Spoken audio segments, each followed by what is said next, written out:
우리가 나눌 말씀은 제 자신에 대해 하는 설교이고 또 동시에 여러분에게 하는 설교입니다.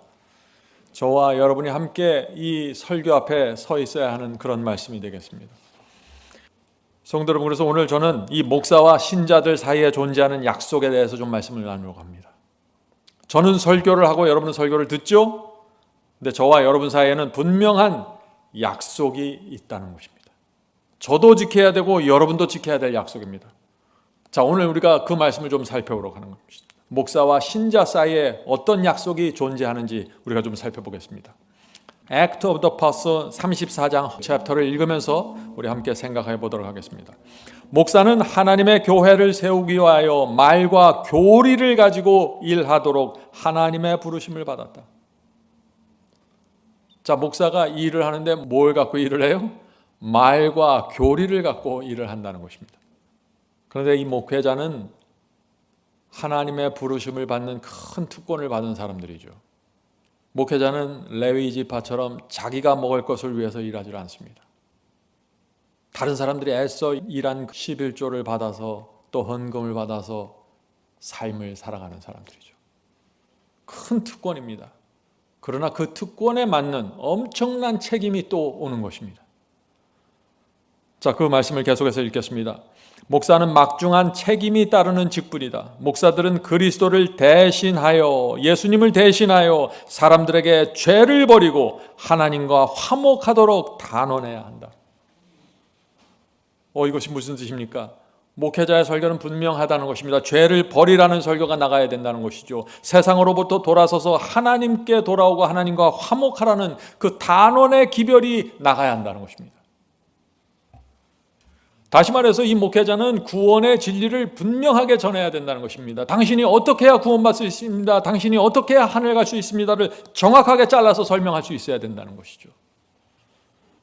목사는 신자들 앞에서 이 약속을 반드시 지켜야 한다는 것입니다. 왜냐하면 신자들의 구원과 영생이 달려있기 때문에 그렇죠. 자, 질문을 좀 생각해 보죠. 만일 목회자가 다른 모든 것을 잘하는데 찬양도 잘하고 지도력도 있고 행정도 잘하고 모든 것을 잘합니다. 창세기부터 계시록까지 성경을 잘 아는데 믿음으로 말미암는 의에 대한 분명한 진리를 선포하지 못한다면 그것이 무슨 뜻입니까? 목회자가 어떻게 죄를 버리고 어떻게 하나님과 화목할 수 있는지 분명하게 선포하지 못한다면 그것이 무슨 뜻입니까? 그것이 무슨 뜻이에요? 가장 중요한 기별을 놓쳤다는 것입니다. 핵심을 놓친 것입니다. 성경을 아무리 많이 알아도 이것을 놓치면 핵심을 놓친 것입니다. 바로 여기에 신자들도 같다는 것입니다. 그래서 신자들과 목사는 이 믿음으로 말미암는 의의 기별 속에서 만나는 것입니다. 자, 로마서 5장 1절 보겠습니다. 로마서 5장 1절. 그러므로 우리가 믿음으로 의롭다 하심을 얻었은즉 우리 주 예수 그리스도로 말미암아 하나님으로 더불어 화평을 누리자. 자, 믿음으로 의롭게 되는 이 경험이 뭐예요? 하나님과 화평하게 되는 것입니다. 죄를 버리고 정죄에서 벗어나는 것입니다. 하나님과 화평하는 것. 그래서 목사는 이 기별을 전한다는 약속을 분명히 신자들 앞에 해주어야 되는 것입니다. 그것이 하나님께서 주신 책임입니다. 그래서 저도 부족하지만 설교마다 매번 이 약속을 지키기 위해서 애쓰고 있는 것입니다. 자, 계속해서 읽어보죠. 사람들이 세상을 버리고 하나님의 말씀 앞에 굴복하도록 목사는 최선을 다해야 하는데 그 일은 하늘로부터 지혜와 능력을 받을 때만 가능하다. 성도 여러분, 여러분들에 대한 제 의무가 무엇입니까? 여러분이 세상을 버리고 하나님 말씀 앞에 굴복하기까지 저는 말씀을 전하고 또 전해야 된다는 것입니다. 이 무거운 책임을 느끼고 있는 것입니다. 그래서 이 진리를 선포하기 위해서 하늘의 지혜와 능력을 반드시 받아야 하는 것입니다. 이것이 바로 제가 여러분에게 앞에서 해야 될 약속이라는 것이죠. 그렇다면 여러분의 약속은 무엇입니까? 저만 약속을 하는 것이 아니에요. 목사와 신자가 함께 약속하는 것입니다. 여러분의 책임은 무엇입니까? 설교 단상에서 나오는 말씀이 진리라면 여러분은 온 마음으로 무조건 받아야 됩니다. 여기엔 다른 옵션이 없습니다. 정확한 믿음으로 말미암는 의가 선포되고 정확한 구원의 도가 선포되면 여러분 반드시 굴복해야 합니다. 세상을 버리고 말씀에 순종해야 됩니다. 그것이 여러분의 의무이고 하나님 앞에 서 있는 여러분의 약속입니다. 성도 여러분, 그래서 목사와 신자들 사이에는 분명한 약속이 존재하는 것입니다. 어떤 약속이요? 설교하는 저는 믿음으로 의롭게 되는 구원의 진리를 정확하게 선포해 주어야 되고, 단 하나의 죄도 하늘에 갈 때 가져갈 수 없다는 사실을 분명히 알려주어야 하고, 이것이 제가 드릴 약속이고 동시에 여러분은 약속해야 되는데 어떤 약속을 해요? 목사가 진리를 선포하면 반드시 받으셔야 한다는 것입니다. 세상에서 돌아서야 되고 죄를 버려야 합니다. 이것이 여러분의 약속이고 또 제가 해야 될 약속입니다. 성도 여러분, 이제 앞으로 여러분이 교회 생활할 때 이걸 잊으시면 안 됩니다. 와서 설교 들을 때 여러분도 약속을 해야 되는 것입니다. 저도 약속을 하고 제 약속과 여러분의 약속이 만나야 되는 것입니다. 그래야 하나님께 영광을 돌리는 것입니다. 여러분이 아무리 진리를 사모하고 추구해도 내가 진리를 선포하지 않으면 아무것도 아닙니다. 제가 아무리 진리를 선포하고 아무리 강력한 기별을 전해도 여러분이 그것을 받지 않으면 아무것도 안 일어나는 것입니다. 저는 약속을 지키겠습니다. 최선을 다해서 지키려고 합니다. 여러분도 약속을 지키셔야 하는 것입니다. 여러분이 이 약속 앞에서 우물쭈물하면요, 큰 문제가 생깁니다. 자, 계속해서 읽어보죠. 그리스도의 목사들은 그들이 돌보도록 위임된 백성들의 영적 수호자들이다. 그들의 사업은 파수꾼의 직무에 비유되었다. 놀라운 말씀이죠. 그리스도께서 보내신 이 목사들은 교인들의 영적 수호자가 되어야 된다고요. 교인들이 영적으로 무너지지 않도록 잘 붙잡아주고 경고하고 파수꾼 역할을 해줘야 된다는 것입니다. 근데 이 파수꾼의 역할이 쉽지가 않아요. 아무리 파수꾼 역할을 잘해도 받는 사람이 그걸 파수꾼의 기별로 받지 않으면 아무런 일도 생기지 않고 큰 문제가 생기는 것입니다. 또 거기서 성을 지키는 파수꾼처럼 영적 상태를 지키고 보호해야 하는 것이 목사인데, 그 무엇을 통해서 일을 해요? 설교를 통해서, 진리를 선포함으로, 말로써, 교리로써 이것을 한다는 것입니다. 자, 계속해서 읽어보죠. 옛날에는 파수꾼들이 성벽에 배치되어 있는데 그들은 경비해야 할 중요한 초소들을 감시하고 원수의 접근에 대하여 경고했다. 성 안에 있는 모든 사람들의 안전이 그들의 파수꾼들의 성실함에 달려 있었다. 일정한 간격을 두고 그들은 서로 연락해서 모두 깨어 있는지 아무도 탈이 없는지 확인하도록 되어 있었다. 기쁨의 부르짖음이거나 경고의 부르짖음이거나 서로 전달하여 온 성이 메아리칠 때까지 그 부르짖음을 반복하였다. 파수꾼들은 밤새 뛰어다니는 것입니다. 파수꾼이 얼마나 성실하게 자기의 의무에 집중하는가에 따라 이 성 안의 상황이 달라진다는 것입니다. 목회자가 파수꾼의 역할을 얼마나 신실하게 함에 따라서 교회 안의 분위기는 완전히 달라질 수 있다는 것이죠. 이 파수꾼은 이상한 조짐이 보이면, 저 성 밖에서 이상한 징조와 조짐이 보이면 어떻게 돼요? 소리를 치고 부르짖어야 된다고 지금 말하는 것입니다. 다시 말해서 한밤중에도 어떤 때는 사람들을 깨워야 되는 것이죠. 소리를 질러서. 여기 다시 목사와 신자의 약속이 나오는 것입니다. 목사는 신실한 파수꾼이 되어야 합니다. 경고해 주어야 합니다. 그런데 교인들도 이 파수꾼의 소리에 귀를 기울여야 한다는 것입니다. 와서 파수꾼 소리를 들었는데 은혜만 받고 가는 것이 아니라 그 파수꾼의 소리를 듣고 경고를 받아야 되는 것입니다. 내 생애에서. 만일 백성이 이 파수꾼의 소리를 듣기 싫어하면 어떻게 될까요? 아무리 밤새 외쳐도 아무리 위험을 경고해도 소용이 없겠죠. 어떤 사람들은 이 파수꾼의 소리를 귀찮아합니다. 듣기 싫어해요. 왜 잠자는데 자꾸 깨우냐고 불평을 하죠. 약속이 깨진 것입니다. 신자의 약속이 깨진 것입니다. 그거는. 자, 에스겔서 33장 7절부터 9절 보겠습니다. 에스겔서 33장 7절부터 9절. 하나님께서 주신 명령입니다. 주께서는 모든 목사들에게 다음과 같이 선언하신다. 인자야, 내가 너로 이스라엘 족속의 파수꾼을 삼음이 이와 같으니라. 그런즉 너는 내 입의 말을 듣고 나를 대신하여 그들에게 경고할지어다. 가령 내가 악인들에게 이르기를 악인아 너는 정령 죽으리라 하였다 하자. 내가 그 악인에게 말로 경고하여 그 길에서 떠나게 아니하면 그 악인은 자기 죄악 중에 죽으려거니와 내가 그 피를 내 손에서 찾으리라. 그러나 너는 악인에게 경고하여 돌이켜 그 길에서 떠나라고 하면 너는 내 생명을 보존하리라. 성도 여러분, 하나님께서 이 목사들에게 주는 명령이 무엇입니까? 파수꾼들에게 주는 명령, 내가 네 입에 준 그 말을 정확하게 전달하라는 것입니다. 중간에서 목사 마음대로 이렇게 저렇게 타협하고 이렇게 저렇게 바꾸지 말라는 것이죠. 지금 하나님께서 그걸 걱정하시는 것입니다. 만일 목사가 이 진리를 타협하고 악인들이 사람들이 제대로 경고받지 못하면 어떻게 돼요? 그들이 잘못 길을 가는데 돌이키지 못한다는 것입니다. 물론 성령께서 역사하셔서 그들의 잘못을 보여주기 때문에 모든 것은 자기의 책임입니다. 악인들은 자기 죄에 대한 책임을 지고 멸망당합니다. 그러나 하나님께서 말씀을 정확하게 전달하지 않는 목사에게, 파수꾼에게도 책임을 묻겠다는 것이죠. 내가 그 피를 내 손에서 찾겠다고 하시는 것입니다. 성도 여러분, 목사와 신자 양쪽에 무거운 약속이 있는 것입니다. 자, 계속해서 보죠.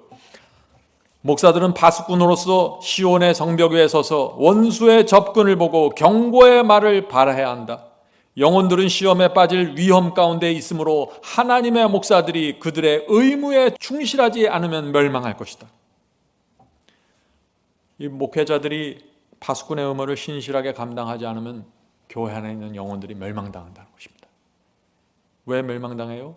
하나님께서 영혼들을, 소중한 영혼들을 맡겨주셨는데 이 목사가 구원의 도를 믿음으로 의롭게 되고 믿음으로 구원받는 그 거듭나는 경험, 회개의 경험을 정확하게 전달하지 않으면 어떻게 돼요? 사람들이 멸망당하고 그 책임은 파수꾼이 져야 된다는 것입니다. 자, 그런데 이 파수꾼이 졸면 어떻게 됩니까?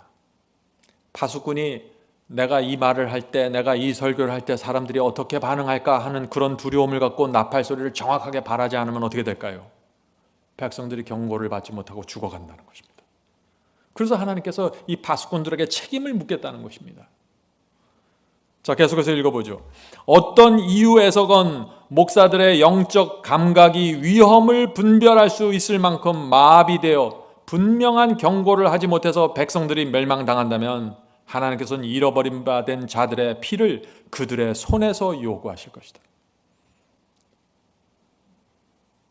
설교하는 사람들은 모두 이 말씀 앞에 서 있는 것입니다. 그래서 저도 항상 두려움으로 설교를 준비하는 것입니다. 성도 여러분, 목사의 영적인 감각이 무너지면 성도들이 멸망당합니다. 그래서 이 목사에게는 핑계와 이유가 없어요. 목사의 영적 감각이 마비돼서 진리를 정확하게 분별하지 못하고 정확한 기별을 주지 못하면 그 책임은 전적으로 설교자가 책임져야 된다는 것입니다. 하나님께서 그 잃어버린 바 된 자들의 피를 그들의 손에서 요구하실 것이라고 말씀하고 있는 것이에요. 그래서 여기서 신자들의 약속이 또 있어야 되는 것입니다. 신자들은 설교자를 위해서 기도해야 됩니다. 영적 감각이 예민하게 유지될 수 있도록 지켜달라는 기도를 하셔야 돼요. 저 목사에게 설교를 듣고 있는데 아무것도 안 해요. 그 목사를 위해서. 그건 말이 안 되는 거예요. 여러분은 저를 위해서 기도하셔야 되고 제 영적인 감각이 분명하게 살아있을 수 있도록 도와주셔야 됩니다. 그것이 여러분의 책임이고 의무예요. 그것이 약속입니다. 그래서 저는 목사로서 계속 설교를 준비하고 하나님의 말씀을 전달해야 됩니다. 하나님의 입에서 나온 그 말씀 그대로 전달해야 돼요. 그런데 여러분들도 이 목사의 영성과 신앙을 위해서 깨어서 기도하지 않으면 무슨 뜻이에요? 내 자신의, 여러분 자신에 대한 구원에 대해서 무책임하다는 것입니다. 오늘 많은 교회에서 이 약속들이 무참하게 깨지고 있는 것입니다. 목사는 목사대로, 신자는 신자대로 자신의 의무와 책임에 무엇인지, 약속이 무엇인지 전혀 모르고 있는 것이죠. 깨져가고 있는 것입니다. 그래서 교회가 죽어가는 것이에요. 자, 계속해서 보죠.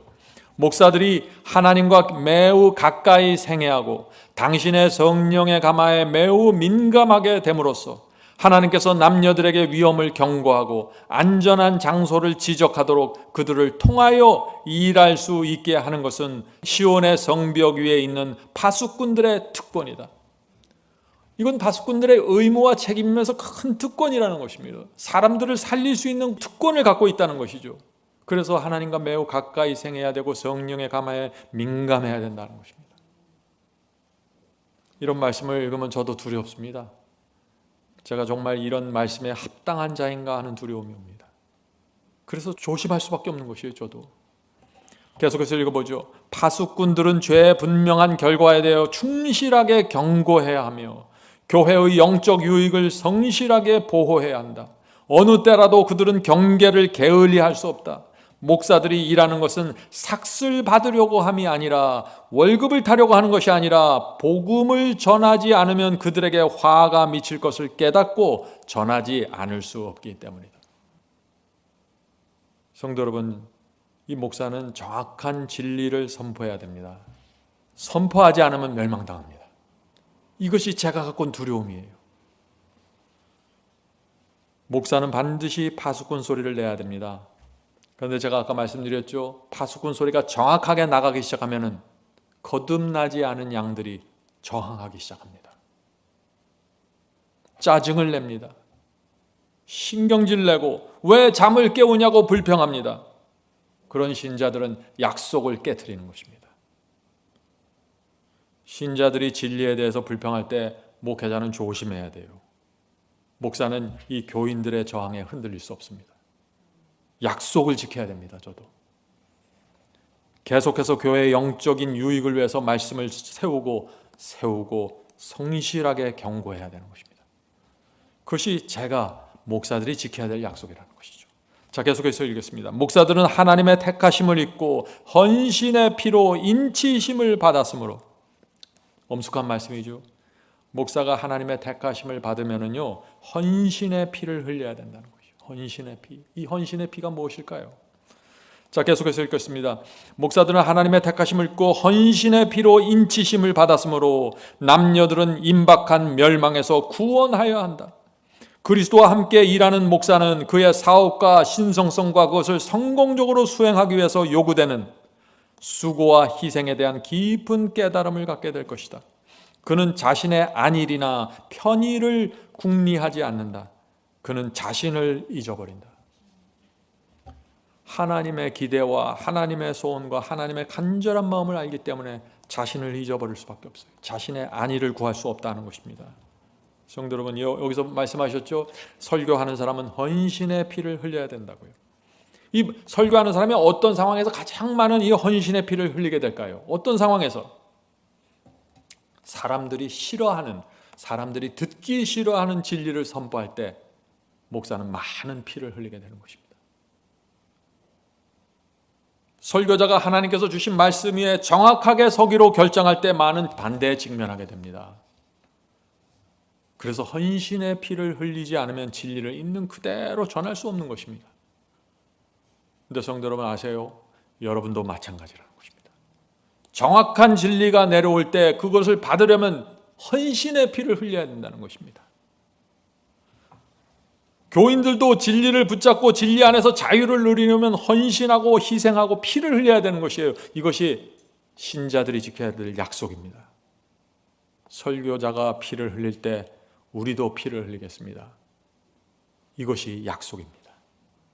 약속을 지키는 자들이죠. 희생과 헌신의 피가 흘려지지 않으면요, 목사가 수십 년 동안 설교해도 아무런 결과는 안 납니다. 희생과 헌신의 피가 없으면 신자들이 수십 년 동안 설교를 들어도 아무런 열매가 없습니다. 여러분들 수십 년 동안 교회 다녀보셨잖아요. 우리 이 교회에서 그런 일이 생기면 안 되는 것이죠. 그래서 우리가 서로를 동정하고 서로를 불쌍히 봐야 되는 것입니다. 왜? 우리는 서로 피를 흘리면서 갈 수밖에 없는 사람들이기 때문에. 자, 계속해서 읽어보죠. 목사는 잃은 양을 찾음으로써 자신이 피로하고 춥고 배고프다는 것을 깨닫지 아니한다. 그의 한 가지 목적, 곧 잃은 자를 구원하는 것을 염두에 둔다. 임마누엘의 피 묻은 깃발 아래서 봉사하는 사람들은 영웅적인 노력과 끈기 있는 인내를 요구하는 일을 해야 할 것이다. 그러나 십자가의 군병은 단호하게 싸움터의 맨 선두에 선다. 성도 여러분, 우리는 지금 마지막 시대의 여자의 남은 무리로 부르심 받고 있다는 사실을 잊으면 안 돼요. 용이 지배하는 시대입니다. 그 시대에 우리가 임마누엘의 피 묻은 깃발 아래 서 있는 것이에요. 누가 이런 상황에서 나는 피 흘리지 않겠다고 말할 수 있을까요? 그럴 수 없다는 것입니다.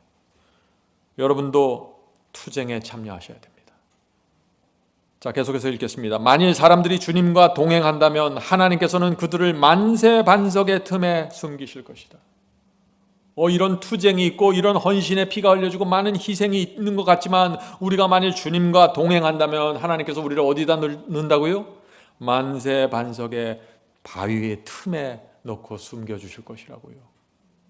여기에 하나님의 완전한 보호하심이 있는 것입니다. 겉으로 볼 때는 피를 흘리는 것 같아요. 겉으로 볼 때는 손해를 많이 보는 것 같아요. 그러나 하나님께서 그 영혼을 붙잡아다가 바위 속에 넣으시고 문을 닫겠다는 얘기예요. 보호해 주신다는 것입니다. 얼마나 이 약속이 하나님의 약속이 또 따라오는 것입니다. 여러분이 약속을 지키고 제가 약속을 지키면 하나님의 약속이 따라온다는 것입니다. 얼마나 감사합니까? 우리가 이렇게 만세반석의 틈에 숨겨진다는 것은 뭐냐면은 우리가 주님과 동행한다는 것이고 그것은 겸손하다는 것입니다.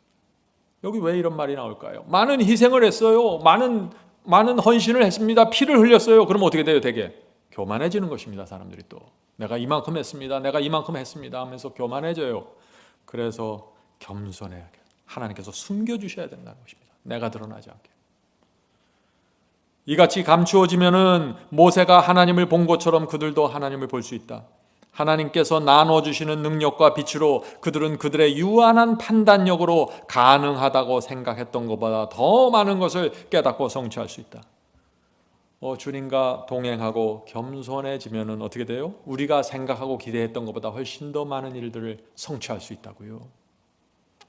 이것이 안 되면은 조금 하다가 다 무너져요. 교만해지고 이런저런 이유로 빠져나가면서 무너지는 것입니다.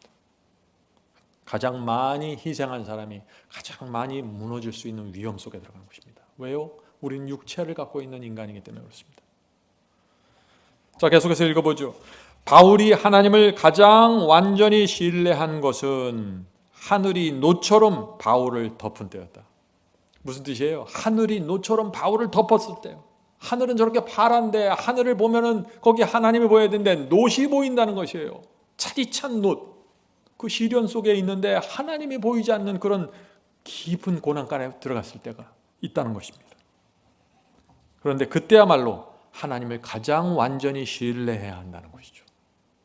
하나님이 보일 때만 신뢰하는 것이 아니라 감옥문이 기적적으로 활짝 열릴 때만 신뢰하는 것이 아니라 감옥 속에 들어가서 피투성이가 돼서 쓰러져 있을 때도 하늘이 노처럼 보일 때도 신뢰해야 된다는 것입니다. 바울이 하나님을 가장 신뢰한 것은 하늘이 노처럼 바울을 덮은 때였다. 시험과 투쟁으로 둘러싸여 바울의 발이 하늘로 향하게 되었을 때 그가 외친 승리의 부르짖음을 들어보자. 시련 속에서 바울은 이런 승리의 외침을 했다는 것이죠. 고린도후서 4장 17절 18절입니다. 우리가 잠시 받는 환난에 경한 것이 지극히 크고 영원한 영광 중에 중한 것을 우리에게 이루게 함이니. 바울은 여기서 환난을 어떻게 배웠어요? 잠시 받는 환난이라 했어요. 성도 여러분, 여러분 삶이 힘드시죠? 잠시 받는 환난입니다. 우리는 그리스도께서 재림하시는 그날에 모든 것을 받게 될 것입니다. 바울을 생각하세요. 우리가 힘들 때 우리는 바울을 생각해야 합니다. 우리의 돌보는 것은 보이는 것이 아니요 보이지 않는 것이니 보이는 것은 잠깐이요 보이지 않는 것은 영원함이니라. 우리가 보이는 것을 따라가면 무너집니다. 실망하고 좌절합니다.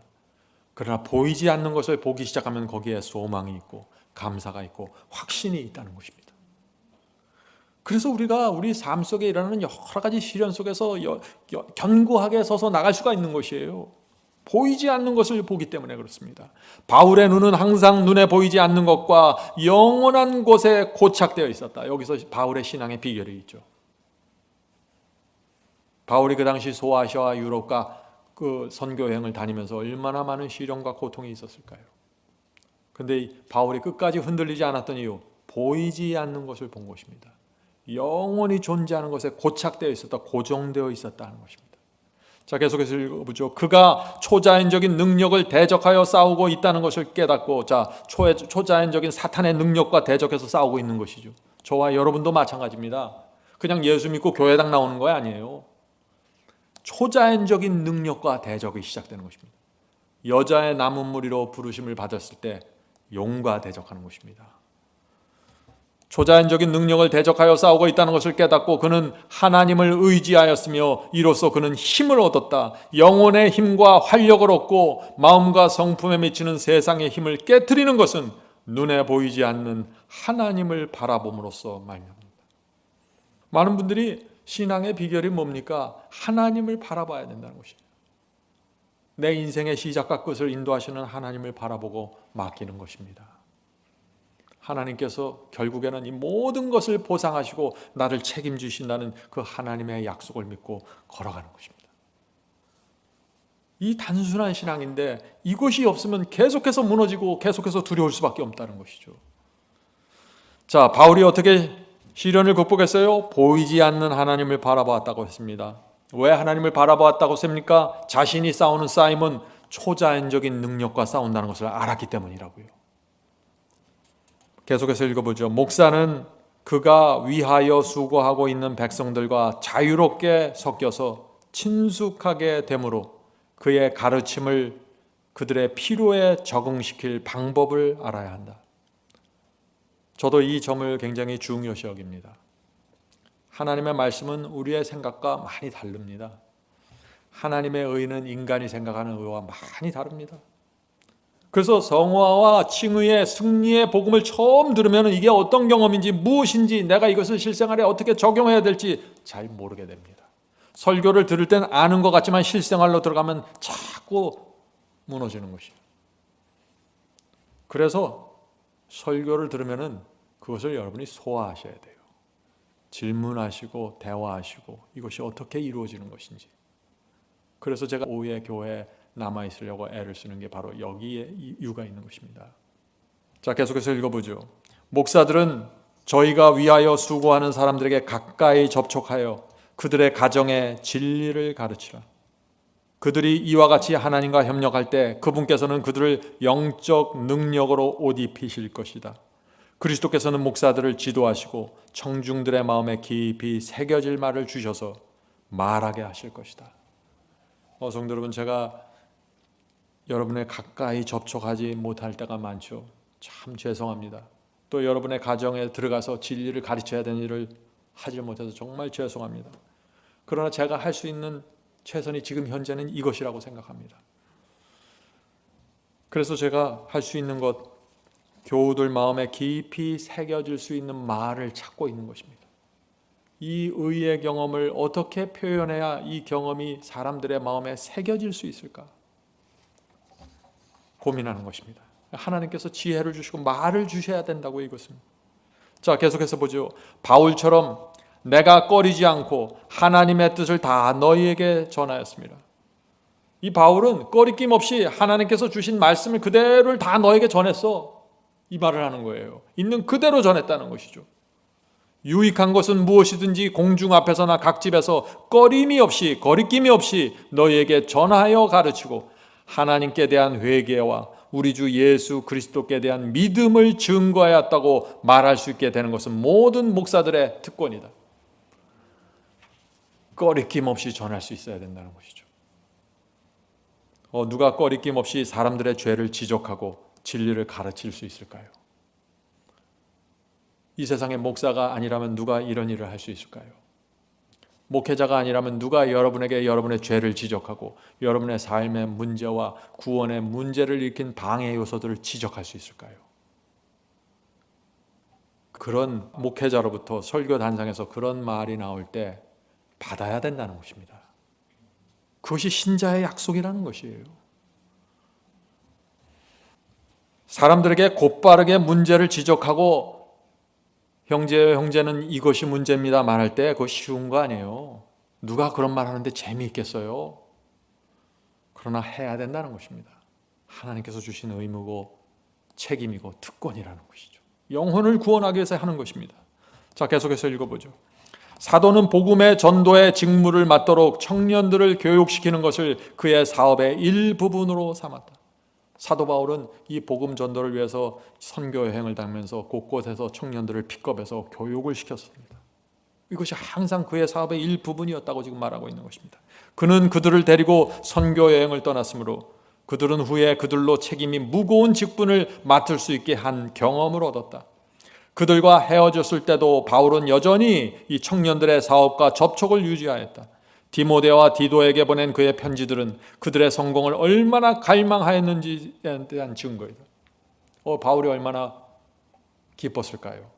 자기가 그렇게 양육한 이 디모데와 디도가 나가서 설교하고 말씀을 전하는 그 모습을 봤을 때, 사람들이 그들의 설교를 들으면서 감동하는 그 모습을 봤을 때 이 바울의 마음이 얼마나 기뻤을까요?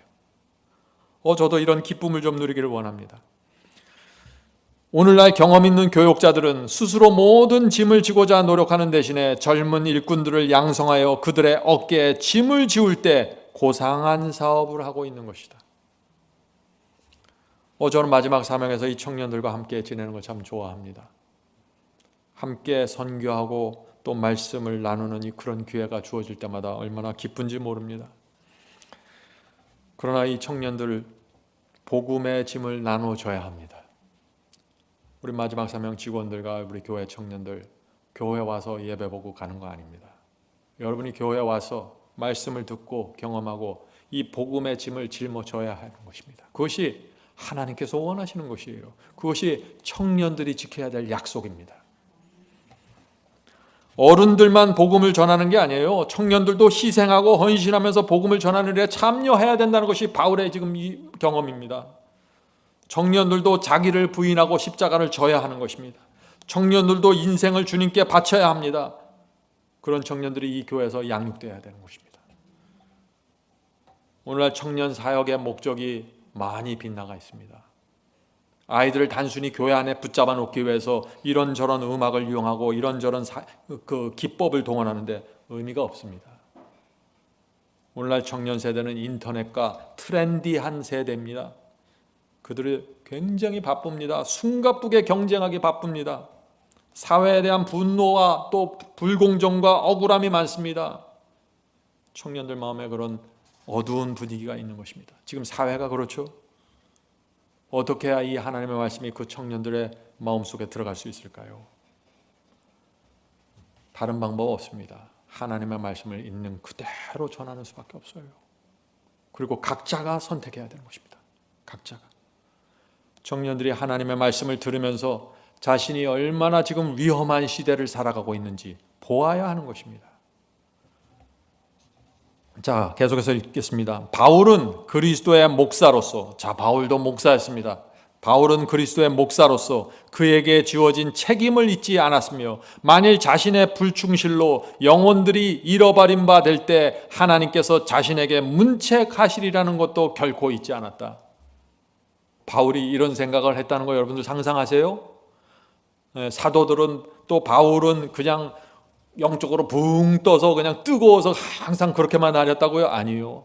하나님께서 내게 주신 의무를 내가 감당할 수 있을까?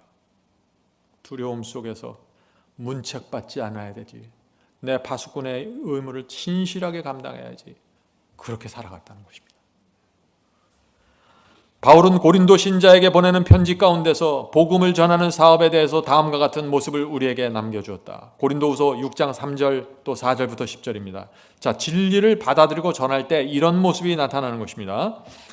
오직 모든 일에 하나님의 일꾼으로 자천하여 스스로 청하여 많이 견디는 것과 환난과 궁핍과 곤란과 매맞음과, 자, 하나님의 일꾼이 되겠다고 자청하고 들어갔을 때 이런 일들이 생긴다는 것이에요.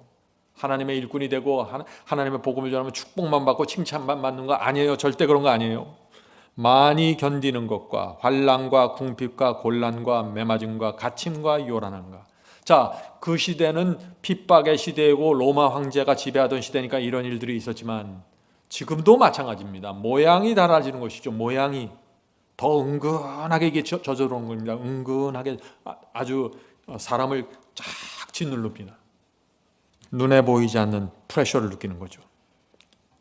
갇힘과 요란함과 수고로움과 자지 못함과 먹지 못함과 깨끗함과 지식과 오래 참음과 자비함과 성령의 감화와 거짓이 없는 사랑과 진리의 말씀과 하나님의 능력 안에 있어 의의 병기로 좌우하고 영광과 욕됨으로 말미암아. 자, 지금 이런 다양한 경험들이 온다는 것이에요. 한편으로는 어떻게 해요? 영광과 칭찬을 받는 것 같지만 다른 한편에서는 욕을 먹고 모욕을 당한다는 것입니다. 이것이 주의 종들이에요. 하나님의 말씀을 전하면 이 양쪽의 경험이 같이 온다는 것입니다. 악한 이름과 아름다운 이름으로 말미암아. 한쪽에서는 악한 이름이라고 공격이 들어오고 다른 데서는 그분은 아름다운 분이다 하고 칭찬이 들어온다는 것이죠. 속이는 자와 같으나 참되고, 한쪽에서는 저 사람 속이는 자야 조심해 이단이야 하고 공격이 들어오지만 저 사람은 참되, 한쪽에서는 이렇게 또 들어온다는 것입니다. 참되고 무명한 자 같으나 유명한 자요. 진리를 정하는 자는 아무런 이름 없는 초라한 사랑하지만 유명한 자라는 것입니다. 하늘의 세계에서는 유명한 자가 된다는 것이죠. 죽은 자 같으나 보라 우리가 살고, 징계를 받는 자 같으나 죽임을 당하지 않고, 근심하는 자 같으나 항상 기뻐하고, 가난한 자 같으나 많은 사람들을 부유하게 하고. 성도 여러분, 그리스도인의 경험입니다. 이것이 두 가지 경험이 계속해서 같이 가는 것입니다. 그래서 많은 사람들이 혼돈하는 것이에요. 나는 말씀을 전하는데 왜 이렇게 자꾸 근심이 생기지? 그런데 조금 있다 보면 또 칭찬을 받아요. 이건 뭐지? 계속 혼돈하는 것이죠. 아니에요. 이 두 가지 경험이 계속 우리의 인생 속에 같이 들어간다는 것입니다. 이거를 놓치면은 신앙을 혼돈하게 돼요. 하나님께서 줬다 뺏었다 하는 것처럼, 그래서 하나님을 의심하게 되는 것이죠. 아무것도 없는 자 같으나 모든 것을 가진 자로다. 바울은 디도에게 다음과 같이 편지하였다. 디도서 2장 6절부터 8절입니다. 디도서 2장 6절부터 8절. 너는 이와 같이 젊은 남자들을 권면하여 근신하게 하되 범사에 네 자신으로 선한 일에 모본을 보여 교훈에 부패치 아니함과 경건함과 책망할 것이 없는 바른 말을 하게 하라. 이는 대적하는 자로 부끄러워 우리를 악하다 할 것이 없게 하려 함이라. 지금 디도에게 무엇을 말하고 있어요? 사람들이 이렇게 흠잡지 않게 조심하라는 거예요. 대적하는 자, 원수된 자들이 부끄러워 우리의 살아가는 모습을 보면서 부끄러움을 느끼도록 하라는 것입니다. 성도 여러분, 세상에서 막 살 때는요, 흠이 많아도 공격을 안 받아요. 그러나 여러분이 일단 진리 위에 서 있고 목사가 정확한 진리를 말하기 시작하면 수많은 사람들이 와서 현미경을 들여다놓고 지켜보고 있습니다. 계속해서 읽죠. 추수를 고대하면서 세상의 황무지에 진리의 씨를 심으러 나가는 주님의 목사들보다 하나님께서 보시기에 더욱 소중한 사람들은 없다. 하나님께서 누구를 가장 소중히 여기신다고요? 진리의 씨를 심으러 나가는 주님의 목사들, 주께서 인도하시는 대로, 주께서 명하시는 대로 복음을 전하는 자들, 하나님께서 소중하게 본다고요. 왜 소중하게 볼까요? 이들이 뭐 잘나서요? 아니요. 이들이 전하는 말씀을 통해서 많은 추수가 이루어지잖아요. 그래서 이 목사 하나가 막히면은 많은 사람들에게 폐해가 가는 것입니다. 계속해서 읽어보죠. 하나님께서는 선교사가 되기 위하여 기꺼이 그들의 농장과 직업과 필요하다면 그들의 가족까지라도 떠나고자 하는 사람들을 부르신다. 누구를 부르세요? 모든 것을 내려놓고 하나님께서 부르실 때 나가는 사람들을 부르신다고요. 그리고 그 부르심은 응답을 받을 것이다. 이 부르심에 응답받는 사람들이 매 시대마다 있다는 것입니다. 세상이 각박하게 보이죠. 이기심이 다 지배한 거 보이죠. 그렇지 않습니다.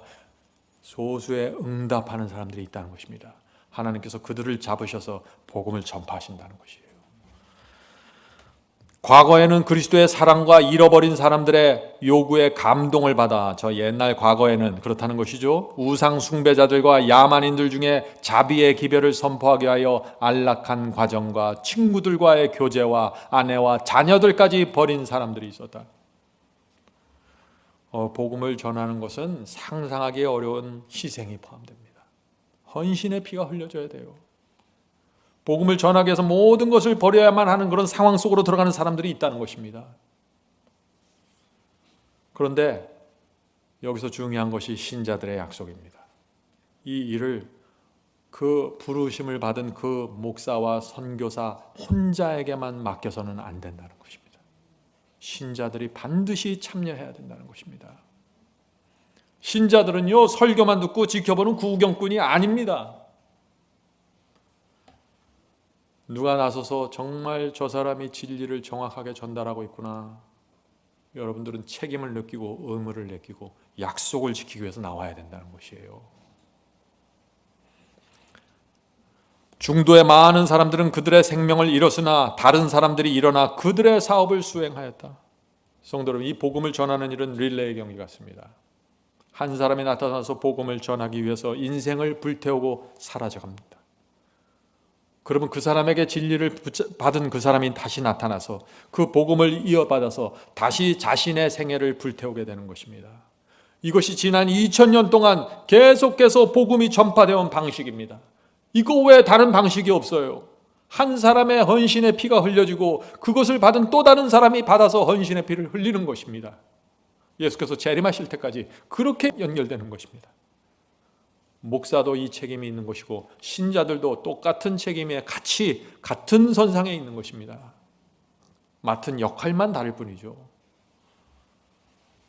이같이 그리스도의 사업은 한 걸음 한 걸음 전진하게 되었고 슬픔 중에 뿌린 씨는 많은 수확을 가져왔다. 누가 기쁨 중에 씨를 뿌린다 그래요? 기쁨 중에 가끔씩 뿌리는 거 있는데 대부분은 힘듭니다. 울면서 씨를 뿌리게 돼요. 반응하지 않습니다. 하나님에 대한 지식은 널리 퍼졌고 십자가의 깃발은 이방 나라들에 세워졌다. 죄인 한 사람을 회개시키기 위하여 목사는 그의 재능을 전부 바쳐야 된다. 성도 여러분, 목사는 어디에 집중해야 합니까? 신자들을 회개시키는 일에 집중해야 된다고요. 회개해야 구원받는 것입니다. 설교가 수만 번 나가도 회개하지 않으면 나띵입니다. 아무것도 이루어지지 않아요.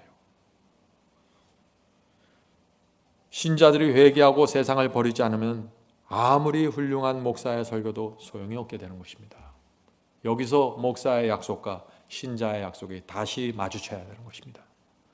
자, 계속해서 읽어보죠. 하나님께서 창조하시고 그리스도께서 구속하신 영혼은 그의 앞에 있는 가능성과 그에게 허락된 영적인 이익과 하나님의 말씀으로 활력을 얻게 될 경우에 소유하게 될 능력과 복음 가운데 제시된 소망을 통하여 얻게 될 불명성 때문에 크게 귀중하다. 한 문장이 굉장히 길죠.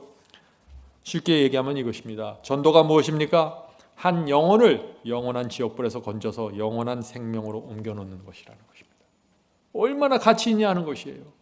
그대가 헌신하고 희생하냐, 그것이 한 영혼이 지옥불에 있는 영혼을 영원한 생명, 영원한 하늘로 옮겨오는 것보다 더 가치가 있냐 하는 것입니다. 그래서 이 영혼을 구원하는 일에 목자와 신자가 하나로 연합해서 헌신의 피를 함께 흘려야 된다는 것입니다. 자, 계속해서 보죠. 그리스도께서 한 마리의 양을 찾아 구원하기 위하여 99을 떠나셨다면 우리가 그보다 적은 일을 하고도 정당화될 수 있을까? 그리스도께서 일하신 것처럼 일하고 그리스도께서 희생하신 것처럼 희생하기를 게을리하는 것은 거룩한 임무에 대한 배반과 하나님께 대한 모독이 아니겠는가? 굉장히 강력한 표현이죠. 하나님께서 저와 여러분을 수십 년 동안 인도하셨어요. 여기까지 올 때 여러분들은 수많은 성경 공부를 하셨어요. 하나님의 역사였습니다. 성령의 놀라운 역사가 이루어졌어요. 저도 마찬가지입니다. 저도 이런 설교를 하기까지 수십 년 동안 하나님께서 저를 양육하셨어요. 그런데 제가 하나님을 배신해요? 그런데 제가 진리를 버려요? 그럴 수 없다는 것이에요. 여러분도 마찬가지라는 것입니다. 지난 수십 년 동안 하나님께서 말씀과 여러 가지 섭리를 통해서 여러분을 여기까지 데려다 놓으셨는데 여러분이 모른 척해요? 진리를? 그럴 수 없다는 것이에요. 그것은 배반하는 것이고 하나님께 대한 모독이라는 것입니다. 진실한 목사의 마음은 영혼들을 구원하고자 하는 강렬한 소망으로 가득 차 있다. 시간과 힘이 투자되고 수고로운 노력을 아끼지 말아야 한다. 왜냐하면 다른 사람들도 그 자신의 영혼에 그와 같은 기쁨과 평화와 즐거움을 가져온 진리를 들어야 하기 때문이다. 성도님, 이 말씀을 아시겠죠? 여러분은 진리를 듣고 기뻐했죠. 바이블 관리를 듣고 기뻐하고 감사했죠. 여러분만 기뻐하고 즐거우면 안 된다는 것이에요. 우리가 진리를 듣고 참된 행복으로 들어갔다면, 그 맛을 봤다면 우리가 갖고 있는 이 감사함과 행복을 다른 사람에게도 전달해 주어야 하지 않겠는가. 그것이 전도라는 것입니다. 그 전도는 누가 해요? 말씀을 받고 감사함과 그 기쁨의 맛을 본 사람이 한다는 것입니다. 그런 사람들은 시간과 힘과 노력을 투자하게 될 것이라고요. 성도 여러분, 여러분이 한 인생을 살 때 이것보다 더 가치가 있고 이것보다 더 의미가 있는 일이 무엇일까요? 하나님께서 우리가 이런 마음을 갖고 살아갈 때 우리의 필요를 채우시고 먼저 그 나라와 그 의를 구하라, 그리하면 다 채워주신다는 약속이 있지 않습니까? 그리스도와 성령께서는 진실한 목사에게 임하신다. 목사는 영혼들을 그가 반드시 찾아야 할 사람들처럼 바라본다. 참 한마디 한마디가 제 뼈를 때립니다. 네? 그는 갈바리의 십자가에서 그의 눈을 고정시켜 높이 달리신 구주를 바라보고 그분의 은혜를 의지하며 그분께서 끝까지 그의 방패와 힘과 능력으로 그와 함께 하시라는 사실을 믿으면서 성도 여러분, 여러분들도 같이 믿게 되길 바랍니다.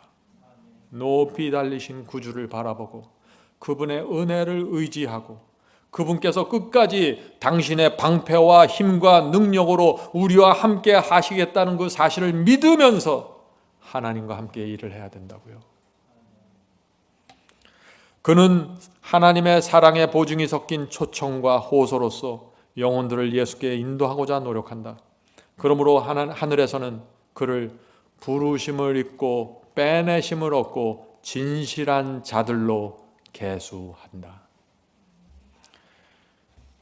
성도 여러분, 여러분이 과거에 가졌었던 그 바벨론과 애굽에서 가졌었던 그 사상과 그 정신과 모든 것을 버리셔야 됩니다. 너무나 차이가 있어요. 여자의 남은 무리에 갖고 있는 이 신앙과 사상과 진리는 너무나 큰 차이가 있어서 여러분들이 과거에 갖고 있던 것을 갖고 들어와서 여기서 수선하고 교정하면 안 돼요. 그거 갖고는 안 돼요. 저도 해봤어요. 안 돼요. 그거는 완전히 내려놓고 새로운 사상과 새로운 진리로 깊이 들어가셔야 돼요. 그것이 지름길입니다. 성도 여러분, 오늘 보셨죠? 목사와 신자 사이엔 분명한 약속이 존재한다는 사실 말이죠. 목사가 진리를 전하면 신자들은 받아야 하는 것입니다. 목사가 진리를 전하지 않으면 신자는 거절해야 하는 것입니다. 그것이 여러분의 책임입니다. 신자들이 진리에 굴복하지 않고 머뭇머뭇거리면 어떻게 될까요? 진리가 전파되는 길을 막히는 것이에요. 이 사탄은요, 세상에 크게 역사하지 않습니다. 그냥 내버려둬도 다 멸망이에요. 진리가 없는 교회 그대로 내버려두면 깊은 잠자고 다 멸망입니다. 그런데 일단 교회 안에서 진리가 정확하게 세워지면 어떻게 될까요? 사탄의 신경이 예민하게 곤두섭니다. 곤두서면 어떻게 돼요? 누구를 공격해요? 목사를 공격하고 신자를 공격하겠죠. 어떻게 공격할까요? 사람들을 통해서 공격하는 거예요. 감정을 일으키고 욕심을 일으키고 투쟁하게 만들고, 그래서 그 진리의 가치가 사라지도록 만드는 것입니다. 사람들로 하여금 진리가 있으면 뭐래, 사랑이 없는데, 진리가 있으면 뭐래, 분위기가 이런데, 그래갖고 다 진리를 무가치하게 버려버리게 만드는 것입니다. 누구 책임이에요? 제 책임이고 여러분의 책임입니다. 진리가 없으면은요, 이 교인들이 아무리 열심히 봉사하고 헌신해도 사탄은 긴장하지 않아요. 진리가 없는데, 진리로 구원받는데 진리가 없는데 아무리 뛰어다니고 봉사하는데 사탄이 뭐 긴장하겠어요. 그래, 열심히 해라, 내버려 두지.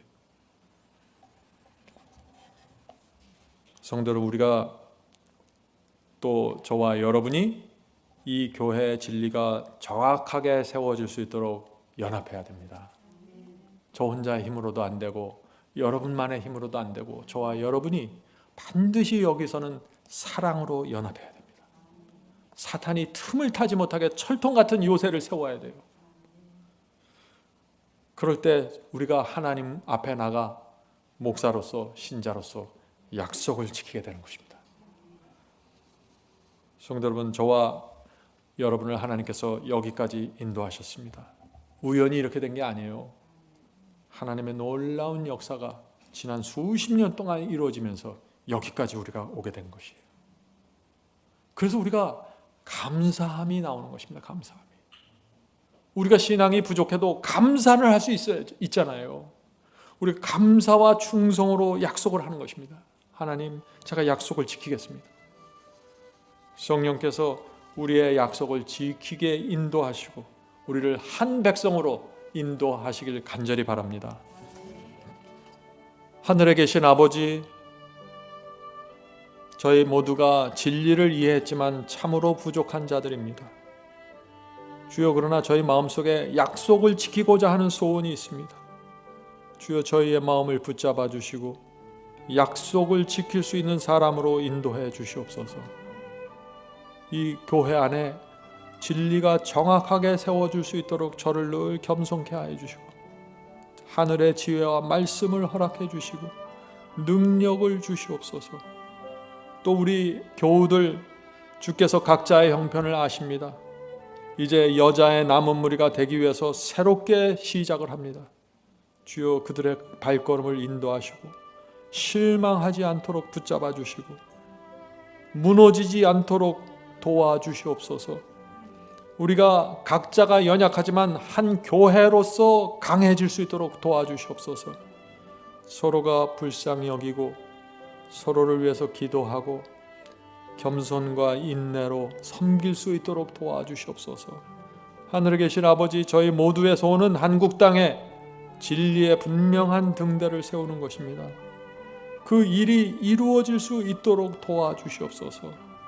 옛날 사도 바울이 복음을 전했던 것처럼 저희도 이 시대에 그런 복음 전할 수 있는 사람들 되게 도와주시옵소서. 예수님의 이름으로 간절히 기도드립니다. 아멘.